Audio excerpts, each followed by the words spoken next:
سوال یہ پوچھا گیا کہ روزہ کے دوران ناک میں دوائی یا تیل وغیرہ ڈالنا اس کا حکم کیا ہے؟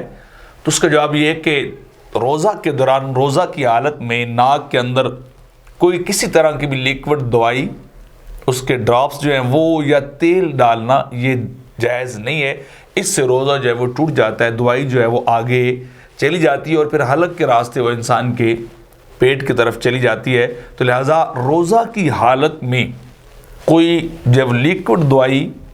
یا کوئی تیل یا اس طرح کی اور چیز جو ہے وہ ناک کے اندر ٹپکانا کہ جس کے قطرے آگے چلے جائیں وہ جائز نہیں، اس سے روزہ ٹوٹ جاتا ہے۔ ہاں البتہ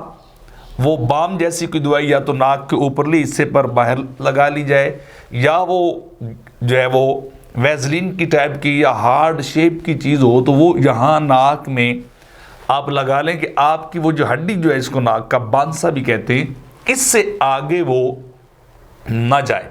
اگر اس طرح کی کوئی دوائی ہے تو وہ آپ استعمال کر سکتے ہیں، وہ بیرونی دوائی کے استعمال کے حکم میں ہوگی اور آپ کے حلق سے نیچے بھی نہیں جائے گی، اور افاقہ وغیرہ جو ہے وہ مرض کا یا درد کا جو بھی ضرورت ہے وہ ہو سکتا ہے، لیکن آگے کی طرف دوائی لیکوڈ ٹپکانا یہ کسی صورت جو ہے وہ جائز نہیں ہے۔ فقہاء کرام تو یہ بھی لکھتے ہیں کہ جو چیز بھی استعمال کی جائے اس میں بھی احتیاط ضرور کی جائے کہ اگر کوئی اندر یہ ناک کے شروع والے حصے میں بھی لگائی جائے تو اس طرح کی نہ ہو کہ وہ آگے چلی جائے۔ تو لہٰذا ایسی کوئی دوائی استعمال جو نہیں کرنی چاہیے۔ تنویر الابصار اس کے اندر بھی ایسی ہے، اور فتاوی شامی کے اندر جو ہے وہ بھی اسی طرح ہی جو ہے واضح طور پہ لکھا گیا ہے، اویتاکنا اوستطاعت فی انفی شیء، کہ اگر کوئی بندہ جو ہے وہ اپنے ناک میں کوئی چیز ڈالتا ہے تو اس سے بھی روزہ ٹوٹ جاتا ہے۔ تو لہٰذا ایسی کوئی چیز استعمال نہیں کرنی چاہیے۔